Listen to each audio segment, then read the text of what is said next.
Hey there mga my loves, Virgo. Thank you so much for always staying here with me in the channel. So bago natin simulan na reading ninyo mga mahal na reminders na dito for all. Kaya naman piliin mo lamang yung mga mensahe sa tingin mo ay for you. At kung feel mo na ang reading na to ay para sa'yo, then this reading might be really for you. And syempre, wala tayong gender identity, babae, lalaki, LGBT, cross-watchers, you're all welcome here mga babes. Just take how this resonates and please apply this into your own unique situation. So, let's see, ano bang meron Virgo in love? Virgo in love. So, spirits and angel, guys, Archangel Michael, thank you so much.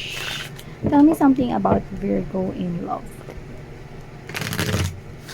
This is for me, Virgo in love.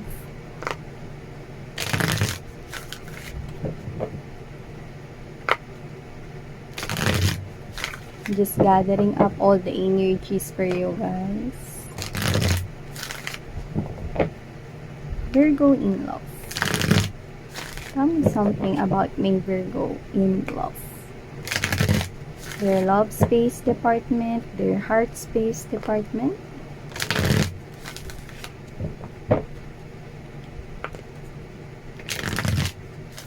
Okay. Let's go.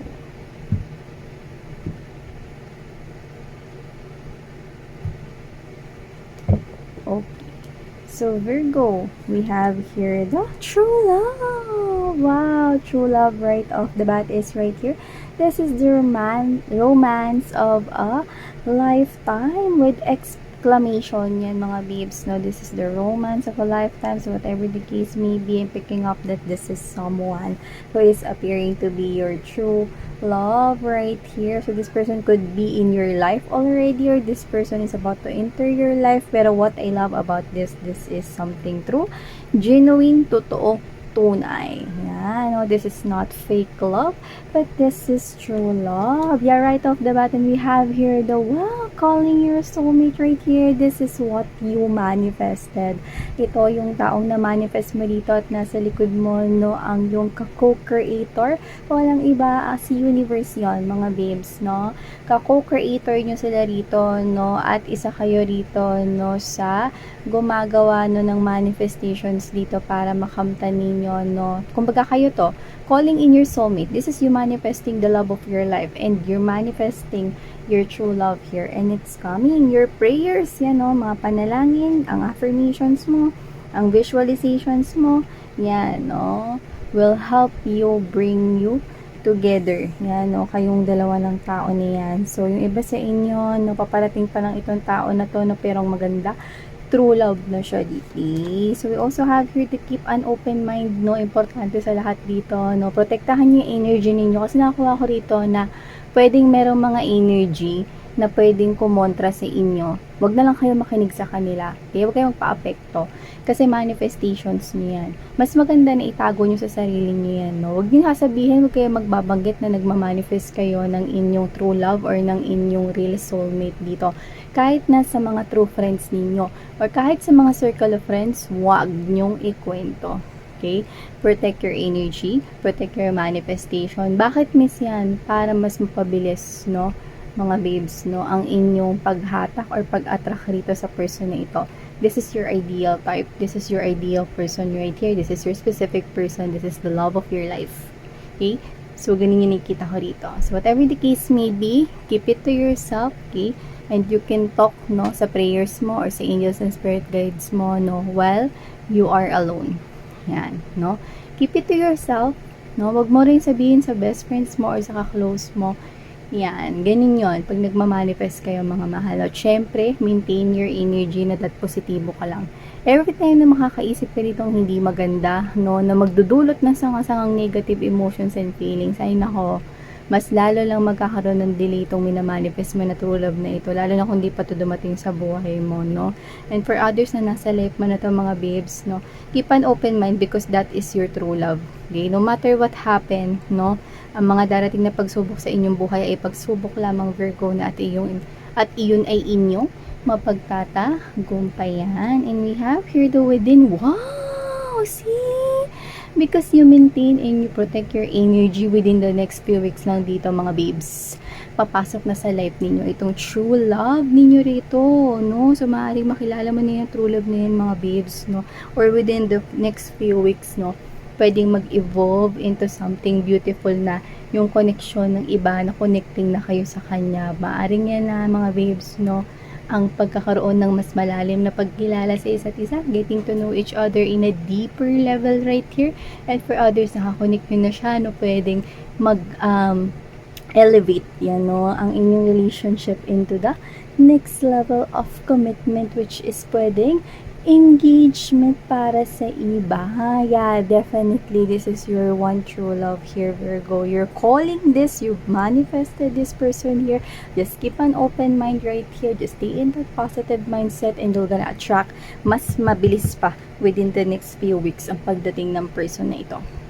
Or mas mabilis pang mag-e-evolve ang inyong commitment ng person na yan. Because you're gonna see each other in a deeper level. Wow! Ang taray naman, no? So, we also have here the let your friends help you ask for and accept support from others. Okay. So, what I'm picking up right here, okay, maaaring makilala mo yan sa iyong mga friends, co-workers na tinuturing mo na rin na friends, pwede yung mga best friends mo, your soul tribe, your community, pwede rin yung family ito, no? So, maaaring makilala yung tao niyan through your friends right here. Or kapag dumating na yung person na yan sa iyong life, no? Syempre, normal na magkakaroon kayo ng tampuhan, no? Pero it's just a test, okay? Ang mga tutulong sa'yo ay walang iba kundi ang mga kaibigan mo, ang iyong genuine soul tribe dito, no? Yung mga tunay na nagmamalasakit sa'yo, sila ang tutulong sa'yo rito, no? So, mga padala sila ni universe at makikinig sila, mga babes, no? Sa lahat ng hihingin mo advice from them. Yeah. Because, parang, alam mo yung parang sumasa kanila, no, yung mga angels and spirit guides ninyo, no, through them, sila yung gagamiting medium para may akay kanila at mabigyan kanila ng tamang advices, no, so kung paano gagawin mo rito sa situation ninyo, kasi tampuhan lang yon, test lang yon, challenge lang yon, maliit na bagay lang yon. Bakit? Ano ang mangyari? True love mo yan. Yan, no, when we say true love, mga babes, no, yan yung forever mo. Yan. And also, we have here the a year from now. Look at that. Alam mo, a year from now, nakikita ko na pwedeng magkaroon na rito, no, ng pagsasanib. Union na to ng parehas ninyo magkaibang mundo. So, pwedeng paglaki na to ng inyong pamilya. Pwedeng next year pakasalan ka na niya, no? Or pwedeng ganito mga babes, no? Dalhin ka niya, no, sa ibang bansa na maaring dun siya nakatiran. Or dalhin ka niya sa kanyang mundo. Lalawak ang inyong pagkilala, no, sa iba't ibang mga koneksyon to na makakakilala niya mga tao. Lalaki yung community ninyo, no? Whether nakuha ko dito na iba yung kanyang lahi, no? Pero nakikita ko na isa siyang mabuting tao. Pwedeng siya, mga babes, no, ay someone who came from a different culture but doesn't have to be a foreigner. Pero pwede rin naman na foreigner siya.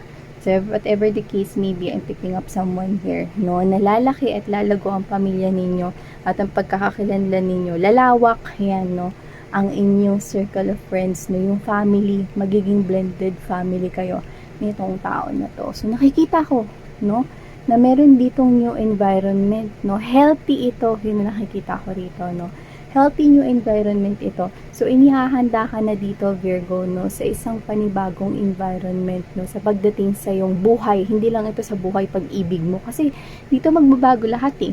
Hindi ko alam kung ano mangyayari, pero nakakuha ko rito na pwedeng kapag dinala ka niya doon, no, sa ibang bansa or sa lugar niya, pwedeng doon ka na kasi maghanap ng trabaho. Mas lalawak pa, no, yung mga taong makikilala mo. At ang maganda rito, nakukuha ko na sila ay mga makabubuti para sa growth at para sa iyo. Yan, no? They will help you to improve and progress in your life. Ganda, guys. No? You could be dealing here with someone who's matured in life. Yeah, doesn't need to be na malaki ang age gap niyo or may age gap kayo. Pero meron na rin kasi na bata pa siya pero matured siya mag-isip. Just take how this resonates. Yeah, and trust, yeah. Trust the process, trust the divine, trust your angels and spirit guides, and trust, of course, your belief. Kasi ito yung person na minamanifest mo. Ito yung person na gusto mo. Kaya kailangan mong paniwalaan at maniwala sa sarili mo rito na manifestations. Ang ganda. Kasi you're manifesting here not just your love life, but your whole life in the future. Okay? And you will have lots of loving extended families and friends right here. Parang pag-combine ito, no, ng mundo mo at mundo niya. Yan, no? At ang maganda, hindi ito toxic. Napaka-healthy ng environment na ito. Itong pagsasama, no, ng environment mo at environment niya ay makatutulong sa'yo, pwede rin sa pamilya mo, no, sa mga tao nakapalibot sa'yo, at vice versa. Ganun rin sa kanya. Marami kayong matututunan at malalaman na knowledge, no, sa isa't isa. Wow! Ganda nun, no? Natututo tayo sa isa't isa, no? Yung mga bagay na parang hindi natin alam na, ay, laki pala ng magagawa nito. Buti, sinabi mo to sa akin. Salamat, ah. Yan, no? Nakakita ko rito ng new learnings, no? Expansion here, no? At paglabas ninyo sa comfort zone ninyo. Yan, no? Ang daming exciting things na nakikita ko rito. Ang ganda, Virgo, no? Kasi, sa paggawa ko ng mga reading, dito ko lang nakita yung parang ganito, yung parang pagsanib ng puwersa na may parehas rito mako-contribute, no, yung environment niya at yung environment mo. May parehas kayong mako-contribute sa isa't isa, which is growth and success. So, thank you so much, Virgo. Sarang yung love and life. Annyeong!